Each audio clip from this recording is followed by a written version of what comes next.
allons présenter le projet fédéral qui a été validé par l'élection du mois de mars dernier et qui va être en quelque sorte notre feuille de route pour la Fédération française de triathlon, pour la prochaine Olympiade, plus exactement pour l'Olympiade qui est déjà entamée et qui nous conduira jusqu'en 2020. Donc c'est une feuille de route, c'est un projet qui se veut ambitieux pour nos clubs, nos licenciés, nos ligues régionales, donc pour tous les acteurs de la vie fédérale. Et donc c'est une présentation qu'on a voulu, je l'espère, attrayante et motivante. L'idée, c'est encore une fois le partage du projet fédéral et surtout de faire en sorte que les actions de la Fédération française de triathlon qui vont se construire, eh bien, tout un chacun finalement se les approprie dans un projet au sein de son club, au sein de sa ligue, au sein de son comité départemental et que ça soit véritablement un projet fédéral. Philippe Descure. Bonsoir Philippe, ça va? Bonsoir Nicolas, ça va bien. Alors dans ce projet fédéral, il y a 4 objectifs, à savoir optimiser, ouvrir, affirmer et communiquer. Ce sont les enjeux majeurs pour vous de la Fédération française de triathlon d'ici 2020. Oui, parce que je crois qu'un projet, il doit avoir des axes et des lignes fortes au-delà des actions qui sont proposées. C'est aussi une vision que nous proposons de notre sport et de son évolution. Et les 4 engagements que nous avons formulés dans ce projet sont véritablement les 4 piliers du projet fédéral pour les prochaines années. Mais derrière ces 4 piliers, Philippe, quelle vision voulez-vous donner à ce mandat ?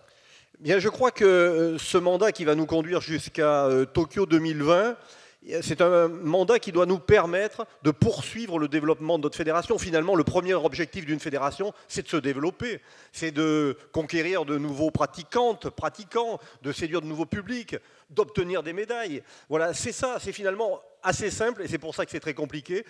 Bref, c'est un plan d'action, mais plus qu'un plan d'action, c'est une vision du développement de nos disciplines enchaînées pour les 5 et peut-être les 10 prochaines années. Métro, boulot, dodo, ça c'est les 3 disciplines du triathlon. Voilà, donc on a le plaisir d'avoir un dessinateur qui va nous mettre un petit peu, nous donner ses humeurs. Allez, on va commencer maintenant à accueillir justement le reste de l'équipe de cette fédération de triathlon et du projet fédéral autour pour l'instant du premier volet de ce projet fédéral. On va parler ensemble du numérique puisque optimiser, c'est aussi optimiser le numérique. Dites-nous en quoi développer le numérique, justement, ça permet d'optimiser les services. Et qu'est-ce que ça veut dire?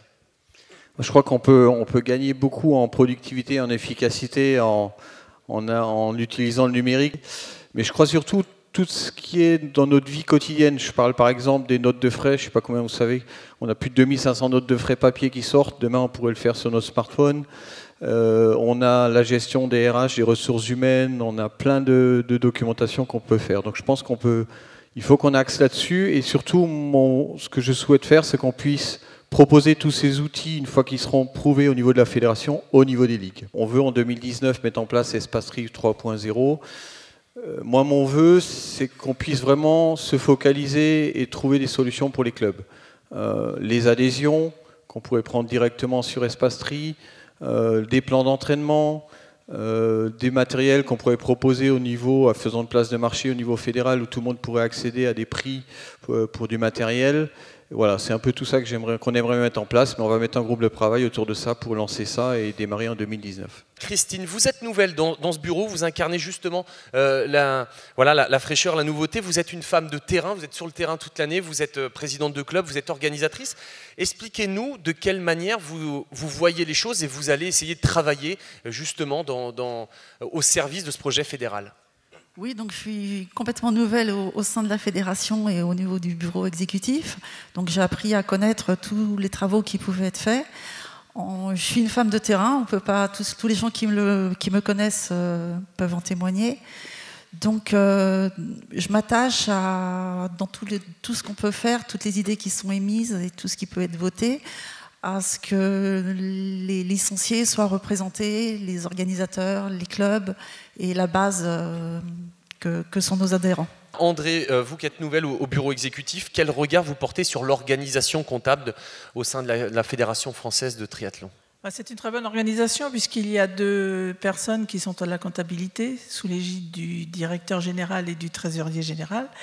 Il y a également l'expert comptable et le commissaire aux comptes. Et ensuite, il y a une commission financière qui est donc présidée par Alain Courpron, qui est dans la salle, et qui a donc toute liberté pour contrôler, veiller à ce que tout se passe bien. Quelles sont les orientations pour vous principales pour le mandat qui vient de débuter? Alors, déjà, la première orientation que l'on pourrait dire, c'est déjà maintenir les finances fédérales au niveau où elles sont aujourd'hui. Ça, c'est la première des orientations que nous pouvons avoir. Ensuite, il y a plutôt 3 directions sur lesquelles nous pouvons accentuer au niveau des finances. La première des directions, c'est au niveau des clubs. C'est-à-dire aujourd'hui, les clubs, ils ont besoin d'avoir une marge de manœuvre plus importante. Donc déjà, si nous maintenons nos parts fédérales, c'est déjà un bon signe. Ensuite, le deuxième point, c'est vis-à-vis des organisateurs. Donc vis-à-vis des organisateurs, nous avons quand même de beaux efforts à faire, déjà en harmonisant les passes compétitions, et puis comme l'a dit Pierre tout à l'heure, avec l'ère du numérique, nous cherchons évidemment à leur faciliter la tâche, et donc nous allons créer un site internet dédié pour la gestion de ces passes compétitions. Mais la gestion de ces passes compétitions, ça va leur enlever énormément de paperasse, on va dire. Ensuite, la troisième direction, ça serait vis-à-vis des ligues. Alors les ligues, c'est quand même un des acteurs indispensables de la vie fédérale. Et donc au niveau des ligues, nous allons leur simplifier la gestion administrative grâce à la simplification des flux, grâce à la dématérialisation. On va essayer quand même de passer du tout papier à l'ère du numérique, tout simplement. Parlez-nous du nouveau découpage des ligues et le rôle des échelons régionaux et départementaux. Oui, alors je vais en parler avec de nombreux présidents de ligue présents dans la salle. Évidemment, le territoire va se recomposer avec des territoires qui vont être beaucoup plus grands. L'idée, par rapport à votre première question, c'est d'éviter les éloignements et d'être au plus près de nos organisateurs et de nos clubs. Et donc, il va falloir repenser la structuration de ces territoires. Et je reste persuadé que l'échelon départemental, les comités départementaux vont avoir un rôle à jouer. Et comment, les prochaines années, dynamiser, voire redynamiser la pratique des jeunes? Ça passe forcément par la formation? Alors, je pense que la pratique est déjà très dynamique, effectivement, mais la formation est un levier important, que ce soit pour du développement personnel, je dirais, ou pour des structures, pour des activités, des actions. C'est vrai que la formation autour de l'animation chez les jeunes est importante. Je pense qu'on a un très bel outil qui est l'École française de triathlon, qu'il faudrait remettre d'ailleurs encore un peu plus au centre du dispositif pour les premiers niveaux d'encadrement et ces populations jeunes, notamment dans nos clubs. Et puis la formation, bien sûr, elle doit être présente à tous les niveaux, chez les jeunes, mais partout ailleurs. Et je dirais que le dernier exemple en date, par exemple, c'est ce que nous allons mettre en place pour accueillir des nouvelles disciplines, et notamment donc les raids, avec un premier niveau d'initiateur dès l'année prochaine et un niveau 2 l'année suivante. Voilà, par exemple. Patrick nous parlait des raids, des autres disciplines. Vous le voyez sur cette affiche, la Fédération française de triathlon, ce n'est pas que le triathlon. Il y a beaucoup de disciplines, le paratriathlon, le cross-triathlon, le duathlon, l'aquathlon, le bike and run, le swim-run, les raids.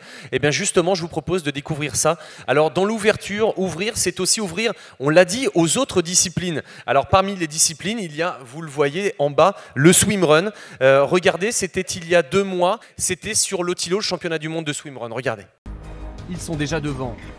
Cédric et David, eux, découvrent ce terrain hostile, mais leurs qualités physiologiques leur permettent de garder le contact.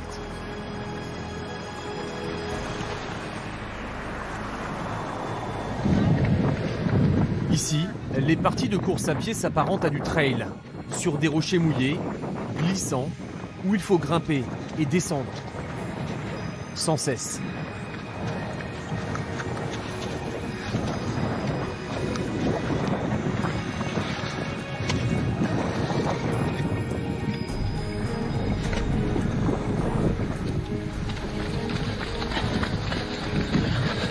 Cédric Fleurton, 3e des championnats du monde de trail, donne le rythme, entre 14 et 17 à l'heure. Les Français sont les plus rapides à pied, mais il leur manque la connaissance du terrain. On a bien cafouillé là. Ce qui est crucial pour nous, c'est d'arriver à transformer la pratique jeune, qui est vraiment exceptionnelle. On est aujourd'hui en sport scolaire UNSS UXL, le premier sport nature. On est le 7e sport, toutes disciplines confondues, sur pratiquement plus d'une centaine. Mais aujourd'hui, on n'a aucune infrastructure fédérale pour accueillir ces centaines de milliers de jeunes intéressés par la pratique sur toutes les fédérations scolaires et la FFSU aujourd'hui. Et l'enjeu pour nous tous, maintenant qu'on est FF3, c'est d'avoir les structures d'accueil pour notamment ces jeunes et aussi ouvrir la pratique swimrun, raid ou autre pour par exemple des jeunes qui auraient envie de partir pour X raisons parce qu'ils sont plus dans la performance à la 3e année de pratique, peut-être se tourner vers faire un peu de course d'orientation, un peu de VTT, un peu de trail et les garder au sein du giron fédéral vers d'autres pratiques que sont le swimrun, les raids ou toutes celles que vous avez citées. Anne-Charlotte, quelle est la place du médical dans cette politique fédérale, dans ce projet fédéral ? Alors, 3 aspects. Le premier, d'accompagner justement les dirigeants pour tous ces aspects qui pourraient toucher justement à l'intégrité physique et à la pratique dans de bonnes conditions. Après, tout ce qui va être plutôt formation, donc tant pour les encadrants, les dirigeants, les bénévoles, mais également au niveau de la communauté scientifique, puisque je sais que beaucoup de mes prédécesseurs, beaucoup de collègues médecins ont énormément de données et nous aimerions les faire partager tant au niveau national qu'international. Et puis, bien entendu, accompagner les triathlètes sur le terrain, y compris au haut niveau, avec la mise en place d'une commission dédiée à la médecine du haut niveau. Alors, on ne peut pas parler de compétition sans parler non plus des arbitres, de l'arbitrage. Quelles évolutions vous comptez aussi amener dans ce domaine ? Le travail jusqu'aux Jeux Olympiques de Paris, c'est d'arriver à classifier nos arbitres au niveau de l'ITU pour qu'ils puissent œuvrer sur les Jeux Olympiques. À l'heure actuelle, on a 8 personnes qui sont capables d'aller sur les épreuves internationales. Il nous en faudra une vingtaine pour les Jeux Olympiques et Paralympiques. Pour parler de choses concrètes, est-ce que vous avez des chiffres concrets pour parler de ce plan de mixité ? Alors aujourd'hui, en nombre de licenciés, on a une moyenne de 26,2%. L'objectif serait d'arriver à 30%. Donc, comme je disais précédemment, si on travaille ensemble, main dans la main, hommes et femmes, nous pourrons y arriver. Et pour ça, je pense qu'il faut aussi former, notamment les brevets fédéraux, l'arbitrage, etc. Et inciter justement les femmes à prendre des responsabilités.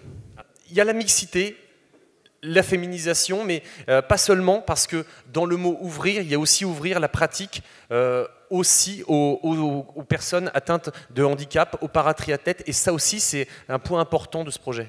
Oui, et de proposer aussi une équité d'apprentissage des jeunes du triathlon vers le haut niveau, mais aussi développer le triathlon pour la découverte, qu'on soit homme, femme, paratriathlète, athlète, jeune, master. Eh bien, écoutez, le message est passé, je l'espère. Alors, optimiser, ouvrir et communiquer, voilà le 3e volet du projet fédéral porté par Philippe Lescure. Et donc, on va appeler des communicants avec nous, des grands professionnels, juste après un petit film, pour vous montrer un petit peu la place de la com, de la communication au sein de ce projet fédéral.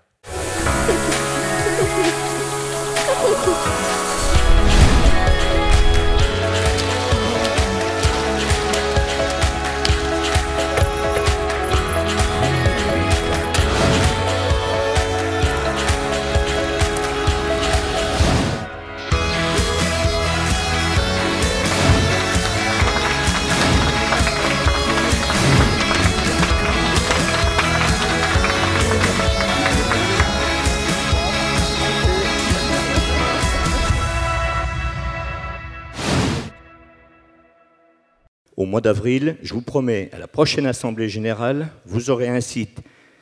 Là, il se moque de vous, je crois. Un peu, 36-15, gentil, ça va me rappeler des bons souvenirs. Alors je disais, nous aurons le bon site au bon moment, quelques particularités, ce site sera très proactif. Ce site sera développé en ce qu'on appelle en approche responsive, de façon à ce que l'accès soit aussi facile d'une tablette, d'un téléphone que d'un PC.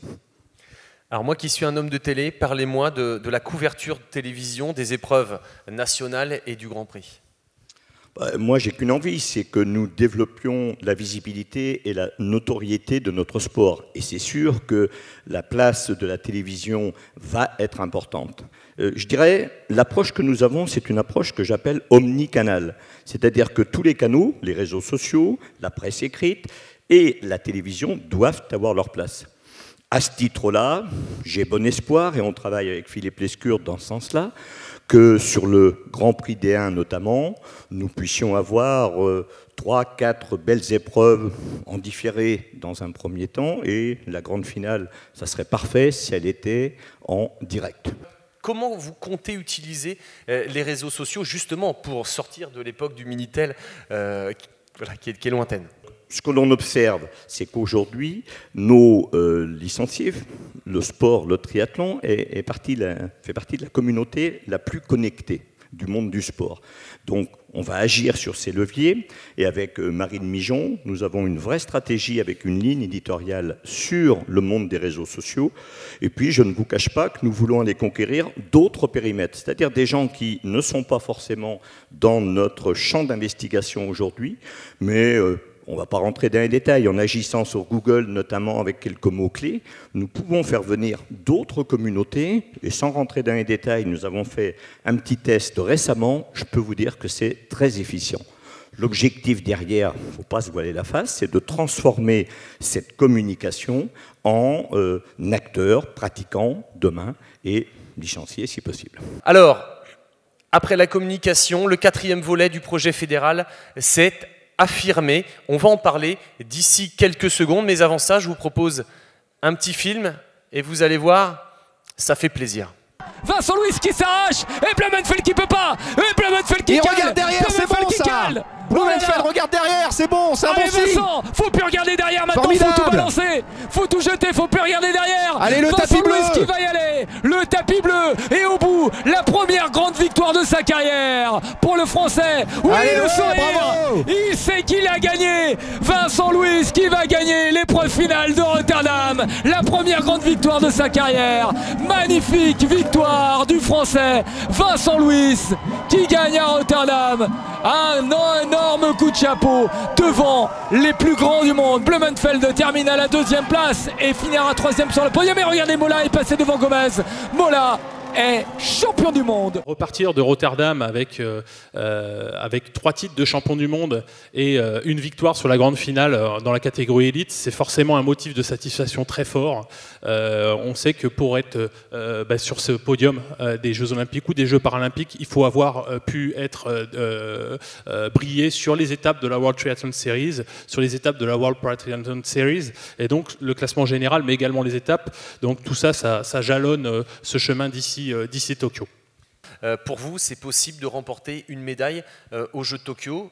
Le président a pas même parlé d'or, c'est possible? Oui, tout à fait. Les indicateurs, comme je l'évoquais, hein, cette analyse de la performance montre qu'on est dans les bons timings intermédiaires. Tous ces indicateurs vont dans le bon sens. Maintenant, il faut pouvoir confirmer à nouveau. S'offrir les moyens et avoir les moyens de remporter cette médaille aux Jeux Olympiques. Quel changement il est possible d'opérer et vous voulez opérer dans les 3 prochaines années, dès les prochains mois finalement, parce que l'Olympiade est déjà là?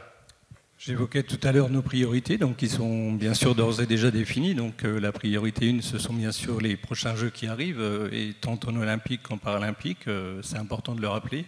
Pour nous, il y a un collectif haut niveau et ça concerne les 2 populations et on ne fait pas de différence. Donc c'est la priorité 1, les futurs Jeux. Et puis en priorité 2, tout de suite, c'est la relève, puisqu'il faut déjà se projeter sur la suite. On parle d'une mandature, on parle de résultats à court-moyen terme, je dirais, mais il faut aussi anticiper et déjà se mettre en position de performer sur les échéances plus lointaines.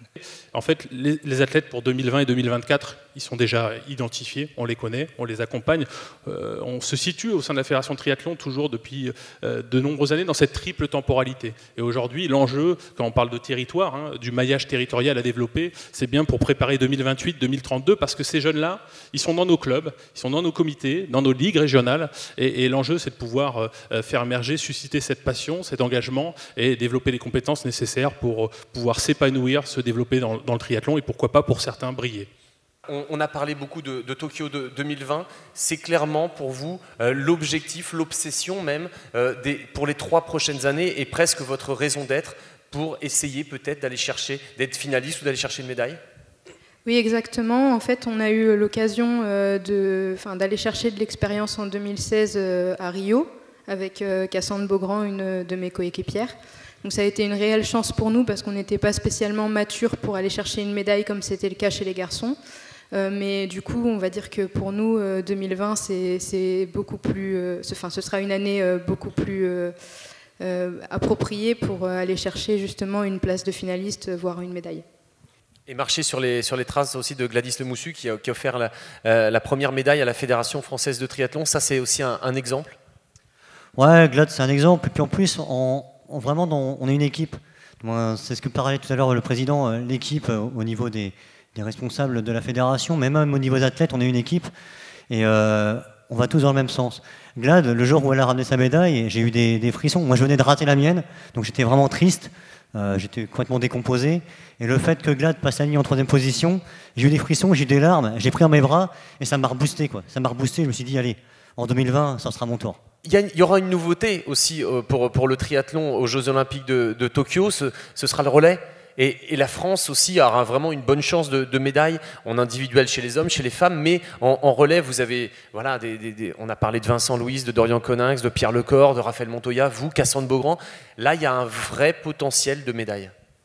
Oui, surtout qu'on a quand même un passé justement sur ce relais mixte avec notamment une 2e place en 2014 et une médaille d'or en 2015. Donc je pense que ça nous tient tous à cœur. Du moins, tous ceux qui ont participé à ces 2 relais ont vécu peut-être un des plus beaux moments de leur vie. Donc j'imagine que, tout comme moi, c'est un bel objectif. Et puis, ça apportera une valeur de cohésion, équipe, à cette Fédération française de triathlon.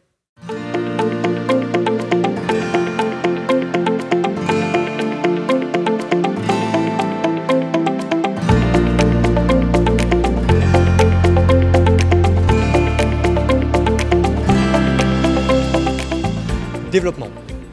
Voilà, développement de la pratique, développement, ouverture vers le monde, vers le sport santé, ouverture vers les raids, ouverture vers le swimrun, ouverture vers de nouvelles pratiques et vers un public toujours plus large pour le triathlon. Qu'il y ait beaucoup d'éthique dans le sport, à tous les niveaux, aussi bien au niveau de la gouvernance que au niveau justement de l'arbitrage et des épreuves. Fédérer et travailler tous pour le développement du sport d'une manière générale avec toutes les disciplines et les valeurs que chaque discipline apporte. Que tout le monde trouve son chemin, quelle que soit la discipline, et s'éclate dans l'activité, que ce soit au niveau développement, découverte pour les petits jusqu'à plus haut niveau de performance. Je pense qu'effectivement il y a une grande importance de ce genre de soirée pour communiquer sur les actions qui étaient prévues, donc ce qu'on va faire, ce qu'on va mettre en place, et ensuite évidemment il faudra revenir dans la suite de ce mandat pour communiquer sur les résultats que l'on obtient, sur les avancées. C'est que ce sont des gens passionnés à tous les étages et que ce sont des gens qui sont déterminés pour les 3 prochaines années, à savoir pour bien s'organiser, pour se moderniser et puis pour gagner.